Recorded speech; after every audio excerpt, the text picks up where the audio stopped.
Communication skills सिर्फ बोलने की कला नहीं है, यह एक साइकोलॉजिकल हथियार है और अगर आपने इसे मास्टर कर लिया तो आप किसी को भी इन्फ्लुएंस कर सकते हो। आपने कभी सोचा है, कुछ लोग एक ही बात बोलते हैं लेकिन सामने वाला उस पर ध्यान नहीं देता और कोई दूसरा वही बात कहे तो लोग उसे फॉलो भी करते हैं और ट्रस्ट भी करते हैं। असल में फर्क होता है कैसे बोला गया ना कि सिर्फ क्या बोला गया। इसलिए आज हम बात करेंगे 5 ऐसी कम्युनिकेशन साइकोलॉजी टेक्निक्स की जो आपकी बातों को नजरअंदाज नहीं बल्कि याद रखा जाएगा। सबसे पहली और शायद सबसे पावरफुल कम्युनिकेशन टेक्निक है मिरर टेक्निक। कभी कभी ऐसा होता है ना कि आप किसी से पहली बार मिलते हो लेकिन कुछ ही मिनटों में ऐसा फील होता है कि यार ये बंदा अपना सा लग रहा है। वो कनेक्शन अचानक से बन जाता है और आप सोचने लगते हो ऐसा क्या खास हुआ। असल में सामने वाला इंसान शायद आपकी body language, tone of voice या बोलने का स्टाइल थोड़ा बहुत मैच कर रहा था। इसे ही कहते हैं मिरर टेक्निक। इसका मतलब ये नहीं कि आप सामने वाले की नकल करो कि अगर वह हाथ हिलाए तो आप भी हाथ हिला दो या अगर वो खांसे तो आप भी खांसो। नहीं, वो तो फेक लगेगा। मिररिंग सेटल होनी चाहिए, इतनी सॉफ्ट कि सामने वाला खुद भी नोटिस ना कर पाए लेकिन अंदर ही अंदर उसे लगे कि हाँ यार ये बंदा मेरे जैसा है, इस पर भरोसा किया जा सकता है। उदाहरण के लिए अगर कोई बहुत धीरे और शांत बोल रहा है तो आप भी उसी पेस में रिस्पॉन्ड करो। अगर वो थोड़ा इनफॉर्मल है, रिलैक्स होकर बैठा है तो आप भी थोड़ा कैजुअल हो सकते हो, विद इन लिमिट्स। इससे सामने वाले के सबकॉन्शियस माइंड को यह सिग्नल जाता है कि आप उसकी वेवलेंथ पर हो और ट्रस्ट लॉजिक से नहीं फील से बनता है। यही फील मिरर टेक्निक से पैदा होता है। FBI नेगोशिएटर से लेकर टॉप CEO तक इस टेक्निक को यूज करते हैं क्योंकि इससे सामने वाला साइकोलॉजिकली कंफर्टेबल फील करता है और ओपन हो जाता है। लेकिन ध्यान रखना, ओवरडू मत करना, वरना सामने वाले को लगेगा कि आप फेक हो और सारी कनेक्शन वहीं टूट जाएगी। एक बार यह टेक्निक नेचुरल तरीके से आ गई ना तो आप किसी भी इंसान, चाहे वो क्लाइंट हो, स्ट्रेंजर हो या कोई अथॉरिटी फिगर, उसके साथ एक इनविजिबल कनेक्शन बना सकते हो जो आपकी बातों को ऑटोमेटिकली ज्यादा पावरफुल बना देता है। और यह तो बस शुरुआत है। अब बात करते हैं दूसरी टेक्निक की, पावर ऑफ पॉजिंग। अब सोचो, आपने कभी किसी ऐसे इंसान को बोलते सुना है जो बिना रुके, बिना सांस लिए बस बोले जा रहा हो, एक ही फ्लो में, सेम टोन में? क्या आप ऐसे इंसान की बातों को ध्यान से सुनते हो? शायद नहीं, क्योंकि बिना पॉज के स्पीच सिर्फ नॉइज बन जाती है। लेकिन अगर कोई इंसान थोड़ी थोड़ी देर में पॉज लेकर बोलता है तो आपका दिमाग अलर्ट हो जाता है।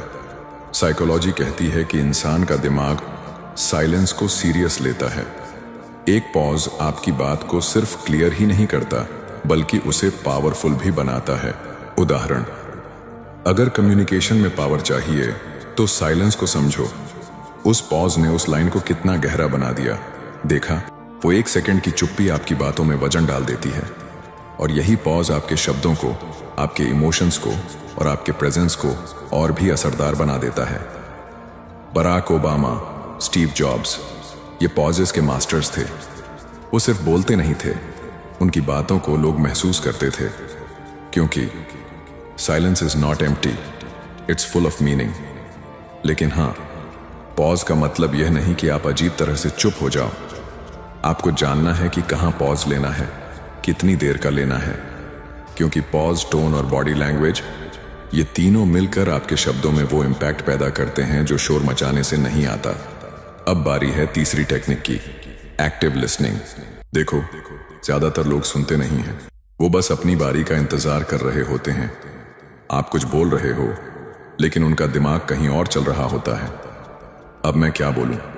अब सोचो, अगर कोई आपकी बात के बीच में मोबाइल देखे, इधर उधर झांके या बस ब्लैंक फेस बनाए बैठे रहे, आपको कैसा लगेगा? लगेगा कि आपकी बात की कोई वैल्यू नहीं है। लेकिन वहीं अगर कोई आपकी आंखों में आंख डालकर सुन रहा हो, बीच बीच में रिएक्ट कर रहा हो, हल्के से सिर हिला रहा हो, तो आपको अंदर से लगेगा, हाँ यार, ये बंदा मेरी बात समझ रहा है। यही होती है एक्टिव लिसनिंग। ये कोई एक्टिंग नहीं है, यह एक एटीट्यूड है। और सबसे मजेदार बात, जब आप किसी की बात ध्यान से सुनते हो तो वह भी आपकी बात को ध्यान से सुनता है। कनेक्शन दो तरफा बनता है। 4, इमोशनल लेबलिंग इमेजिन करो। कोई इंसान परेशान लग रहा है लेकिन कुछ बोल नहीं रहा। आप उससे कहो, लगता है तुम थोड़ा फ्रस्ट्रेटेड हो, सब ठीक है? बस इतना कहना उस इंसान को एक तरह की रिलीफ देता है। उसे लगता है किसी ने मेरी फीलिंग्स को बिना कहे समझ लिया। इमोशनल लेबलिंग का मतलब है सामने वाले के इमोशन को एक नाम देना। शायद ये सिचुएशन आपको थोड़ा एंजाइटी दे रही है। ये छोटी छोटी लाइंस बड़ी बड़ी दीवारें गिरा देती हैं। और अब आखिरी टेक्निक 5, एंकरिंग कॉन्फिडेंस। हर कोई कॉन्फिडेंट नहीं होता, लेकिन कुछ लोग सीख जाते हैं खुद को कॉन्फिडेंट दिखाना, और यहीं से फर्क पड़ता है।